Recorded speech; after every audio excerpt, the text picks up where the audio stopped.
మట్టు మీద కాస్త పసుపో కుంకుమో అక్షతలో పువ్వో వేసి దీపానికి ముందు నమస్కారం చేస్తారు. అటువంటి దీపం మనం ఈ మాసంలో ప్రత్యేకంగా పౌర్ణమి తిథి నాడు వెలిగించినప్పుడు ఒక శ్లోకం చెప్పకుండా వెలిగించవద్దు. ఒక శ్లోకం చెప్పాలి, చెప్పి వెలిగించాలి. ఆ దీపాన్ని దీపంగా కాదు, ఆ దీపంలోకి ఈశ్వరుణ్ణి ఆవాహన చేస్తారు. త్రయంబకమావాహయామి, లేకపోతే దామోదరమావాహయామి అంటారు. దామోదరుణ్ణి ఆవాహన చేస్తున్నాను, ఈ దీపమే దామోదరుడు, ఈ దీపమే త్రయంబకుడు. దామోదరుడు అంటే కడుపు మీద తులసిమాల ఉన్నవాడు, లేదా దామ్నా ఉదరా మాత్రే బద్ధ ఇది దామోదర, త్రాటి చేత కట్టబడ్డవాడు. లేదు, ఆయన పరమశివ స్వరూపంగా చెప్తే 3 లోకములకు తండ్రి అయినటువంటి వాడు. నువ్వు ఇద్దరిలో ఎవరినో ఒకరిని ఆ దీపం మీదకి ఆవాహన చెయ్యాలి. చేస్తే ఇప్పుడు భగవానుడు ఆ ప్రార్థనకి వచ్చి దీపస్వరూపంగా నిలబడతాడు. అందుకే అసలు పరంజ్యోతి ఈ నామం లేకుండా ఏ సహస్రనామం ఉండదు. ఎందుకని? భగవంతుడు స్త్రీయా పురుషుడా నపుంసకుడా ఏదీ కాదు. అసలు నిజానికి ఆయన ఒక జ్యోతిస్వరూపుడు. అందుకే లోపల కూడా నీవారస్సూక వత్తంది పీతాభాస్వత్యనూపమా, వెలుగులకు వెలుగై ఇక్కడ వెలుగుతున్నాడు అని మనకి తెల్లవారి లేస్తే మంత్రపుష్పంలో చెప్తాం. నాభి బొడ్డులో చిటికిన వేలు పెట్టుకుని బొటనవేలు పైకి పెడితే బొటనవేలు ఎక్కడ తగులుతోందో అక్కడ అధోముఖంగా ప్రకాశిస్తున్నటువంటి ఒక కమలం ఉంటుంది ఆ యోగ విద్యలో. అది దాని చివర ఒక చిన్న కేంద్రం కాంతి వెలుగుతుంటుంది. దాని మధ్యలో చిన్న రూపంతో పరమేశ్వరుడు ప్రకాశిస్తూ ఉంటాడు. అప్పుడు దానికి ఏం రూపం లేదు. అది పైకి కిందకి పక్కలకి కాంతిని విస్తరిస్తే కూర్మరూపుడు అంటారు. కూర్మం అంటే కాంతి. అందుకే ప్రాణ అపాన వ్యాన బుధాన సమాన నాగ కూర్మ కృకర ధనంజయ దేవదత్తములని 10 వాయువుల్లో కూర్మవాయువై లోపల ఉండి ఆ కాంతిని విస్తరిస్తాడు. ఆ దీపంలోంచి వస్తోంది ఆ కాంతి అంతా. అందుకే దీపం ఉండగా ఇల్లు చక్కబెట్టుకో, వాడు లోపల వెలుగుతూ ఉండగా మంచి పనులు చేయి. ఒకసారి వాడు లోపల నుంచి బయటికి వెళ్ళాడా ఇక అది శివము కాదు, శవం. కాబట్టి ఆ దీపం ప్రధానం. అటువంటి దామోదరుణ్ణి, అటువంటి త్రయంబకుణ్ణి ఆవాహన చెయ్యాలి. దామోదరమావాహయామి లేదా త్రయంబకమావాహయామి అని నమస్కారం చెయ్యాలి. నమస్కరించి మనుష్య జన్మని మనం పొందినందుకు ఆ రోజున సమస్తమైనటువంటి భూతకోటికి మహోపకారం చేసే రోజు. ఒక శ్లోకం చెప్తాడు. కీటాపతంగాహమశకాశ్చ వృక్షాః జలే స్థలే ఏ నివసంతి జీవాః దృష్ట్వా ప్రదీపం నచ జన్మభాగినః భవంతి త్వం శ్వపచాహి విప్రాః అని చెప్పాలి. ఒకసారి అంతటా చూసి నమస్కారం చెయ్యాలి. ఈ దీపము పరబ్రహ్మం. పుణ్యకర్మాచరణ చెయ్యడానికి అవకాశం లేక అలా పడిపోయి ఉన్నటువంటి ప్రాణులు కొన్ని కోట్లకి కోట్లున్నాయి. అవి ఎక్కడున్నాయి అంటే కీటాపతంగాహమశకాశ్చ వృక్షాః, చిన్న చిన్న పురుగులు, రెక్కలు కలిగినటువంటి పురుగులు, దోమలు, ఈగలు ఎన్నో. ఎంత తొందరగా జన్మ పరంపర మారిపోతోందో. దానికి సుఖదుఖాలు లేవేంటి? దానికి సుఖదుఖాలు ఉంటాయి. చిన్న పురుగు పాకుతూ ఉంటే మీరు చీపురు పుల్ల పెట్టి ఇలా అనండి, అది భయంగా గబగబా ఇటు పక్కకి పారిపోతుంది. దానికి భయం ఉంటుంది, దానికి బతుకుదామన్న కోరిక ఉంటుంది, దానికి ఆకలి ఉంటుంది, దానికి దాహం ఉంటుంది, దానికి జర, దానికి మరణము, దానికి శోకము, దానికి మోహము, షడూర్ములు ఉంటాయి. అటువంటి సమస్త ప్రాణులు పుడుతున్నాయి, చస్తున్నాయి, పుడుతున్నాయి, చస్తున్నాయి. పునరపి జననం పునరపి మరణం పునరపి జనని జఠరే చైనం ఇహ సంసారే బహుదుస్తారే కృపయాపారే పాహిమురారే అంటారు శంకరులు. అలా ఇన్ని జన్మ పరంపరలో తిరుగుతున్నటువంటి ఈ ప్రాణులకు స్వరపేటిక లేదు. అవి భగవన్నామని చెప్పలేవు. తనని తాను ఉద్ధరించుకోలేదు, వేరొకరిని ఉద్ధరించలేదు. కానీ నేను మనుష్యుడిగా పుట్టాను. నేను ఇతర ప్రాణుల్ని ఉద్ధరించడానికి కావలసినటువంటి విభూతి ప్రసరణం జరిగేటటువంటి తిథి పౌర్ణమి. కాబట్టి ఇవాళ నేను వీటన్నిటికీ అనుగ్రహం చెయ్యగలను. ఎలా అనుగ్రహం చెయ్యగలను? కీటాపతంగాహమశకాశ్చ వృక్షాః జలే స్థలే ఏ నివసంతి జీవాః. అవి భూమి మీద ఉన్నవి కావచ్చు, భూమి మీద ఎగురుతున్నవి కావచ్చు, భూమి మీద పాకుతున్నవి కావచ్చు, భూమి మీద పుట్టి దీపం మీద వాలి చచ్చిపోతున్నవి కావచ్చు. స్థలే జలే స్థలే, నీళ్లలో పుట్టినవి కావచ్చు, నీళ్లలో ఉన్నవి కావచ్చు, చేపల్లాంటివి, కప్పల్లాంటివి, ఎండ్రకాయలు లాంటివి. నీళ్లలో ఉన్నవి కావచ్చు, కాదు అసలు భూమి మీద పుట్టినా కదలలేనివి కావచ్చు. చెట్టుంది. అందుకే కీటాపతంగాహమశకాశ్చ వృక్షాః. ఒక చెట్టుంది, ఆ చెట్టు ఎందరికో ఉపయోగపడుతుంది. కానీ ఆ చెట్టు తనని తాను రక్షించుకోవడం దానికి ఎంత కష్టం. ఏదో ఆకులు వేస్తుంది, పువ్వులు పూస్తుంది, అలా వెళ్ళిపోతుంది. ఒక మేక గభాలను 2 కాళ్ళు ఎత్తి కొమ్మ పట్టుకుని ఆకులు తినేస్తుంది. దానికి బాధ ఉండదా? దానికి బాధ ఉంటుంది. ఒక ధూర్తుడు వెడుతూ కొమ్మ వంచి పెడేళ్ళు విరిచేస్తాడు.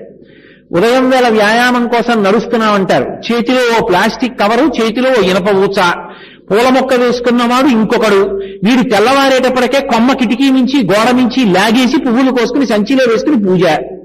వాడు అలోమని ఏడుస్తాడు, ఇంత కష్టపడి పెంచాను మొగ్గ పువ్వు అవుతుంది అనుకున్నాను, తెల్లవారి కట్ట ఎత్తుకుపోయాడని. ఇది వ్యాయామం, ఇది పూజకు పువ్వులు పట్టుకెళ్లే విధానం. అదే ఈశ్వరుడు చూసి సంతోషించేది. కాబట్టి వృక్షాహ, ఆ చెట్టు పాపం ఏం చేస్తుంది? అది ఏం చేయలేదు. దాని మీద పాము పాకినా ఊరుకోవాలి, గొడ్డలు తీసుకొచ్చి దాన్ని నరికేస్తున్నా అది అలాగే ఊరుకోవాలి. బాధ ఉండదా? జగదీష్ చంద్రబోస్ నిరూపించాడు. గజ గజ గజగ ఉనికిపోతుంది ధూర్త ప్రాణులు దగ్గరికి వస్తున్నప్పుడు. అయినా కదలడానికి లేదు, పాదపము అలాగే ఉంటుందంతే, కూరుకుపోయి. అటువంటి చెట్టు చూస్తుంది, నా దళాలు పట్టుకెళ్ళి పూజ చేస్తున్నారు, నా కొమ్మ పట్టుకెడుతున్నారు, నన్ను వంట చెరుకుగా వాడుకుంటున్నారు, హోమంలో వేస్తున్నారు, కానీ నాకు ఏం అధికారం లేదు. ఇప్పుడు నువ్వు వీటన్నిటినీ వాడుకుంటున్నావు. ఒక కుక్కకి కబలం పడేశావు, కుక్కొచ్చి ఇంటికి కాపలా కాస్తోంది, నువ్వు ఉన్నావా లేదా సంబంధం లేదు, ఒక్క కబలం పడేశావు కాబట్టి నువ్వు కాశీ పెడితే ఇంటి ముందు కుక్క పడుకుంది, యజమాని లేడని. కుక్క ఉపకారం, ఒకనాడు దొంగ వచ్చాడు, కుక్క అరిచి తరిమింది, నీకు తెలియని కూడా తెలియదు, కుక్కకి చెప్పుకోవడం కూడా చేత కాదు. ఒక చెట్టు నీకు ఎంత ఉపకారం చేస్తోంది. అసలు పరమేశ్వరుడు చెట్టు రూపంలోనే ఉంటాడు అన్నారు వాల్మీకి మహర్షి. నివాస వృక్ష సాధూనాం ఆపన్నానాం పరాగతి ఆప్తానాం సంసరేశ్చైక భాజనం అన్నారు. చెట్టు తన దగ్గరికి వచ్చినటువంటి వాణ్ణి స్త్రీ పురుష పండిత పామర కులమత వర్ణవర్గ వివక్ష చూడదు. తన దగ్గరికి వచ్చాడు, నీడనిస్తుంది. పరమేశ్వరుడంతే, నువ్వు ఆయన పాదముల దగ్గరికి వెళ్ళావు, రక్షించేస్తాడు. అటువంటి చెట్టు ఇంతమందికి నీడనిస్తుంది, తాను మాత్రం నీడలో ఉండలేదు, ఎండలో ఉంటుంది. ఎంత శోషించిపోతుందో రోహిణీ కార్తీలో ఆకులిలా వాలిపోయి.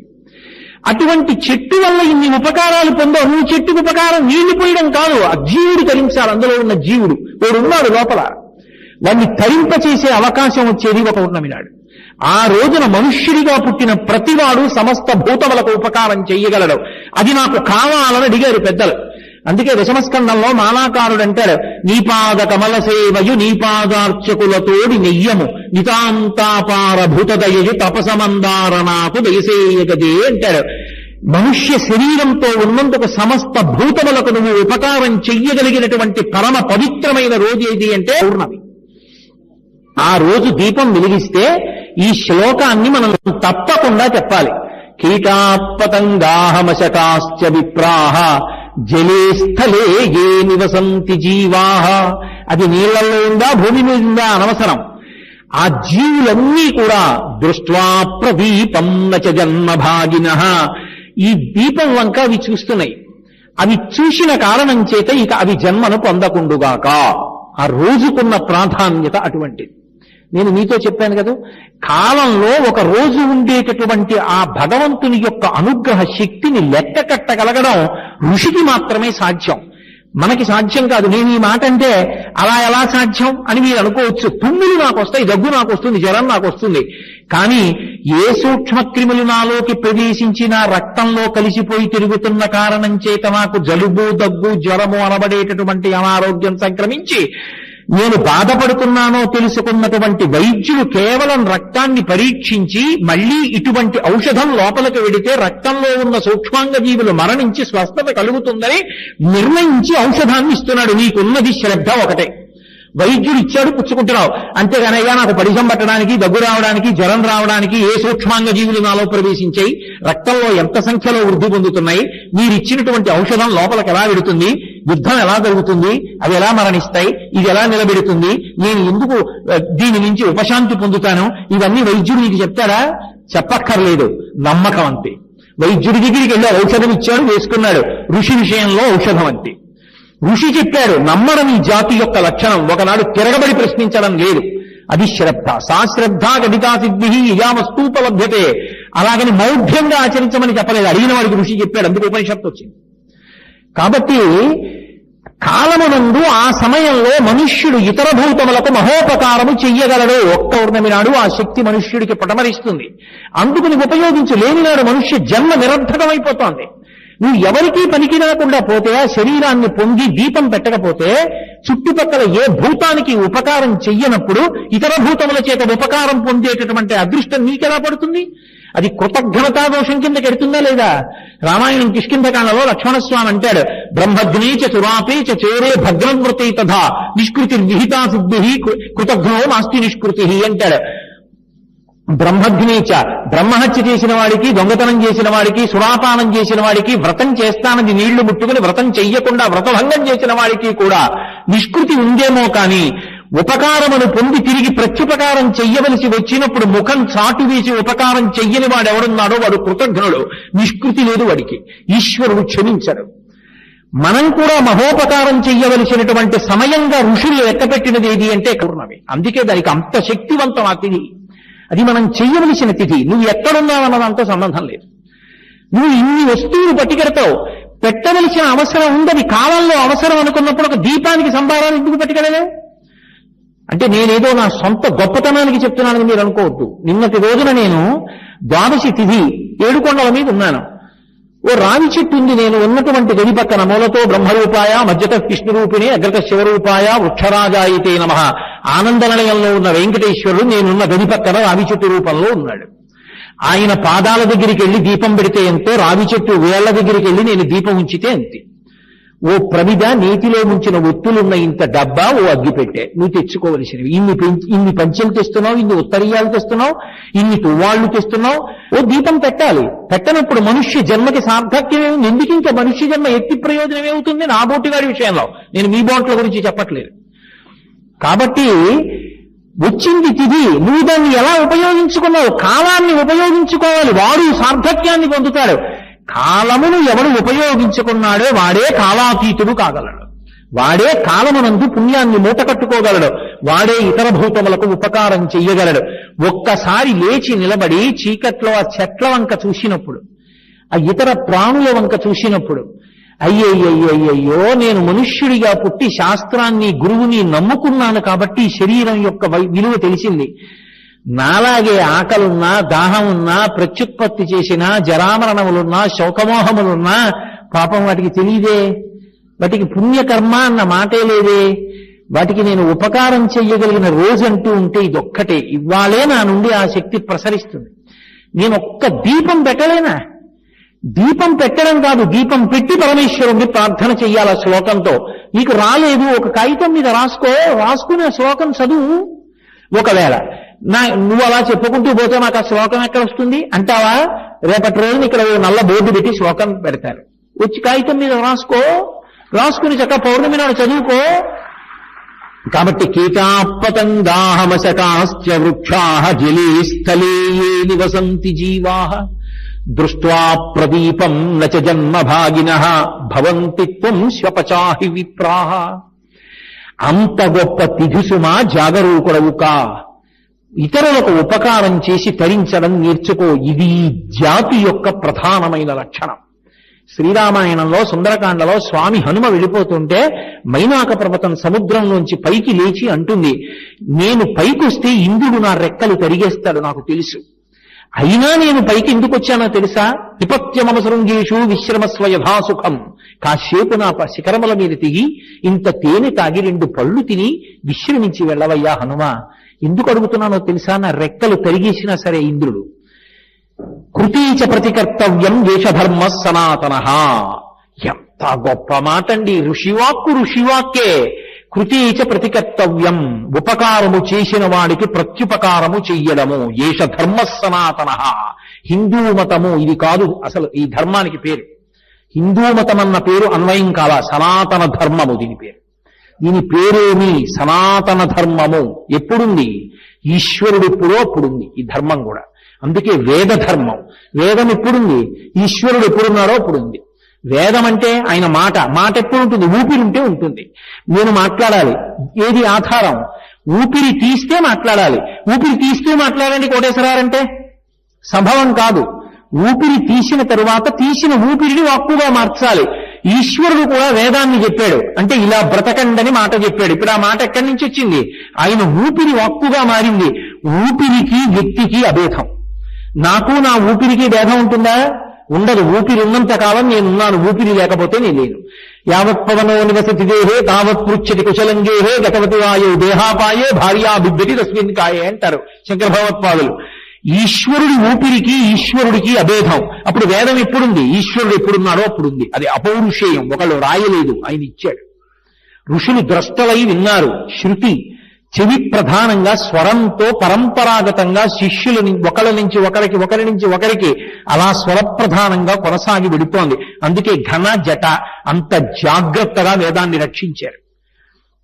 ఇప్పుడు ఆ భగవంతుని చేత ఇవ్వబడినటువంటి వేదము ఆయన కన్నా భిన్నం కానట్టే ఆయన ఊపిరి రెండు వేరుకోవు, ఒక్కటే. అలాగే ఆ పరమేశ్వరుడు చెప్పిన మాట ఏది ఉన్నదో అది పరమ ప్రమాణము. ఏష ధర్మ సనాతన, ఇది సనాతనమైన ధర్మము. సనాతనము ఎవరు? సనాతనము ఈశ్వరుడు. ఆయన ఎప్పుడున్నాడో ఈ ధర్మం అప్పుడుంది. ఇది కొత్తగా ఒకప్పుడు వచ్చింది కాదు, దీనికి ఒక పేరు లేదు. పేరు ఎప్పుడు అవసరం అవుతుందండి? నాతో గోపాలకృష్ణ గారు అంటే ఒక ఆయన పలుకుతూ ఉంటారు ఎప్పుడు నాతో వచ్చి. నేను తిరుపతి పట్టణానికి వచ్చిన తర్వాత ఇంకో ఇద్దరు గోపాలకృష్ణ గారు కూడా ఉన్నారనుకోండి. అక్కడ గోపాలకృష్ణ గారు అన్నామనుకోండి, ముగ్గురు లేచి ఏమండి అన్నారనుకోండి, కాకినాడ గోపాలకృష్ణ గారు అనాలి నేను. ఎందుకని? ఇంకో ఇద్దరు కూడా ఉన్నారు కాబట్టి. ఒక గోపాలకృష్ణ గారే ఉన్నప్పుడు అసలు నేను గోపాలకృష్ణ గారు అనాలి తప్ప కాకినాడ గోపాలకృష్ణ గారు అనవలసిన అవసరం ఏముంది? ఈ ధర్మానికి పేరు అవసరం లేకపోయింది. ఎందుకంటే ఇది ఒక్కటే ఉంది, ఒకప్పుడు ఇంకొకటి లేదు. అందుకని సనాతన ధర్మం. ఈశ్వరుడు ఎప్పుడున్నాడో అప్పుడుందంతే తప్ప దీనికి ప్రాతిపదిక వేదం. అందుకే వేదము ప్రమాణము. వేదము వినా వేరొకటి ప్రమాణము కాదు. అందుకే వేదాన్ని నమ్మి బ్రతుకుతారు. అటువంటి దాంట్లో ఏష ధర్మ సనాతన, అది ఋషివాక్కు. ఇది సనాతనమైనటువంటి ధర్మమయ. ఏది సనాతనమైన ధర్మము? కృతీచ ప్రతికర్తవ్యం. ఉపకారము చేసిన వాడికి ప్రత్యుపకారం చెయ్యడం ఈ సనాతన ధర్మం యొక్క జీవగర్ర. నువ్వు ఈ సమస్త భూతముల నుండి ఉపకారం పొందుతున్నావు. మనుష్యుని యొక్క జన్మయందు ఒక విశేషం ఉంటుంది. ఒక గాడిద ఉందనుకోండి, బరువులు మోయడానికి ప్రసిద్ధి. ఒక గుర్రం ఉందనుకోండి, దౌడు తీసి కొండలెక్కుతుంది. ఒక కుక్క ఉందనుకోండి, విశ్వాసంతో ఒక ఇంటిని కాపలా కాస్తుంది.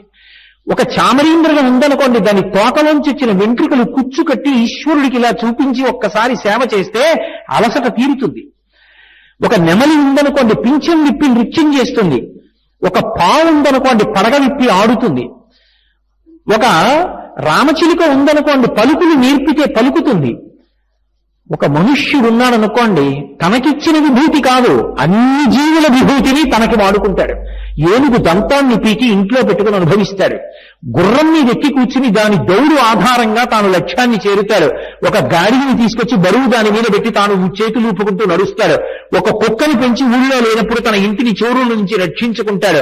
ఒక నెమలిని తెచ్చి ఇంట్లో పెట్టుకుని ఆ నెమలి నృత్యం చేస్తుంటే తాను సంతోషిస్తాడు. ఒక పక్షి ఎగిరినట్టు విమానంలో తాను ఎగురుతాడు. ఒక చేప నీటిలో వెళ్ళినట్టు తాను ఓడలో నీటిలో వెడుతున్నాడు. ఇన్ని ప్రాణుల యొక్క విభూతిని తన యొక్క సుఖానికి మనుష్యుడు వాడుకుంటున్నవాడు మిగిలిన భూతాలకు ఉపకారం చేయవలసిన అవసరం లేదా? ప్రత్యుపకారం చెయ్యొద్దా?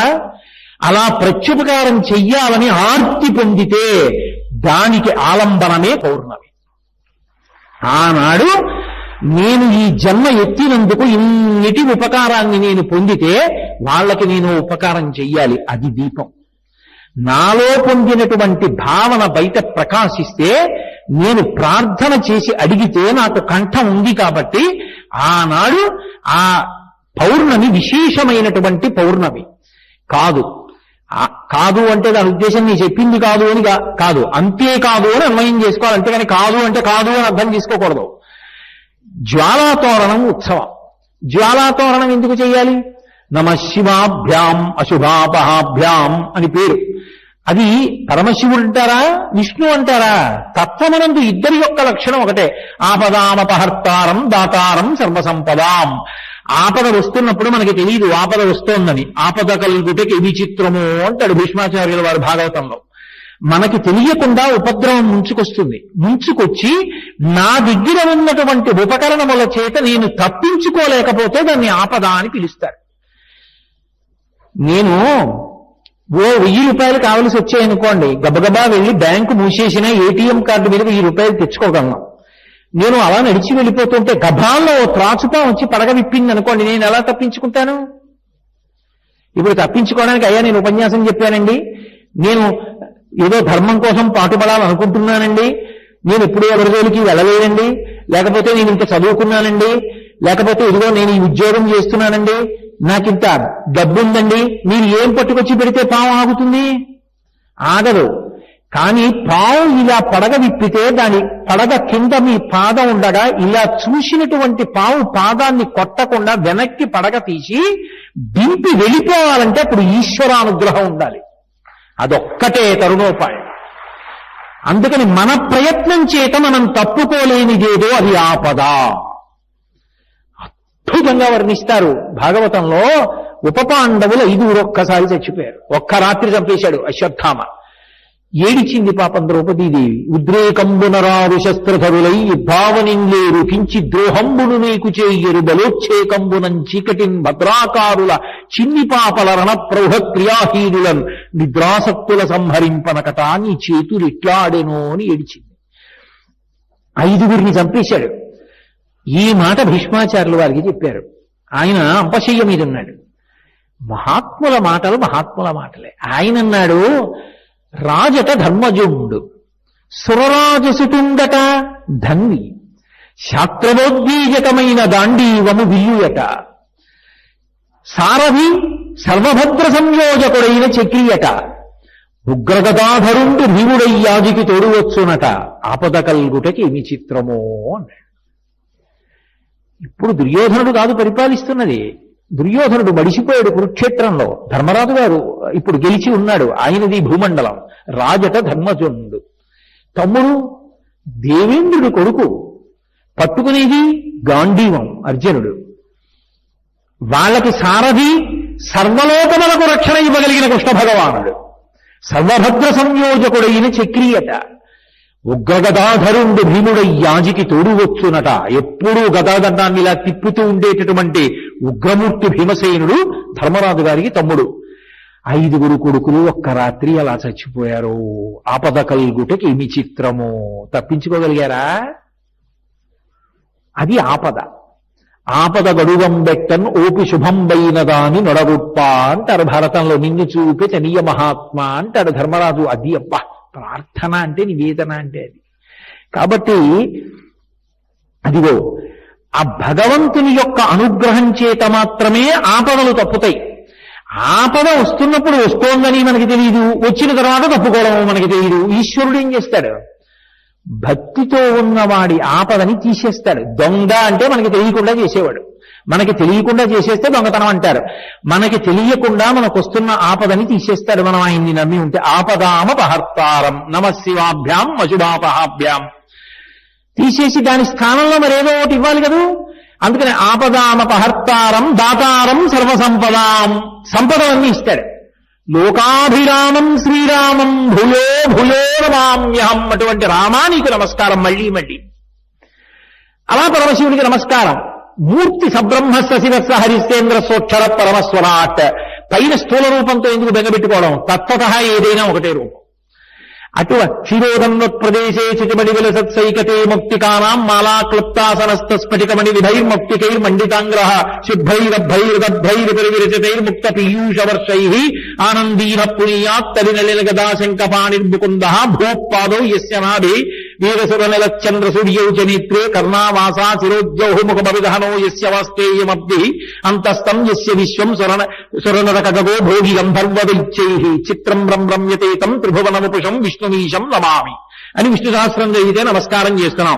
అదే పరమశివుడి గురించి చెప్తే అగ్నిముఖంబు పరాపరాత్మకమాత్మ కాలంబు గతి రత్నగర్భ పదము శ్విశలంబు నీయుర్పులసన జలీషుండు దిశలు కర్ణంబులు దివము నాభి సూర్యుండు కన్నులు శుక్లంబు సలిలంబు జఠరంబు జలగులు చదలు శరము సర్వౌషములు రోమచయము శల్యంబులద్రులు మానసమృతకరుండు ఛందములు ధాతువులు ధర్మసమితే హృదయము ఆస్య పంచకముపనిషదాహ్వయంబైన నీరూపు సరసత్వమై శివాఖ్యయై స్వయం జ్యోతి అయ్యొప్పు ఆద్యమగుచు అన్నాం.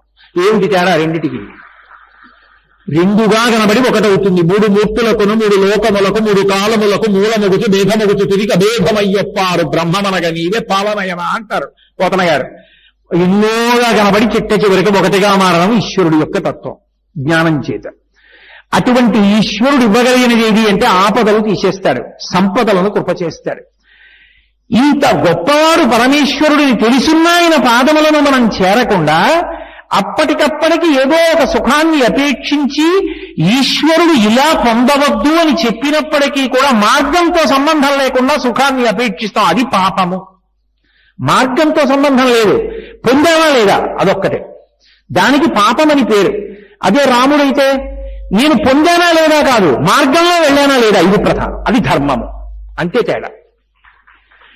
రాముడికి సుఖం కావాలా, మార్గం కావాలా? మార్గం కావాలి.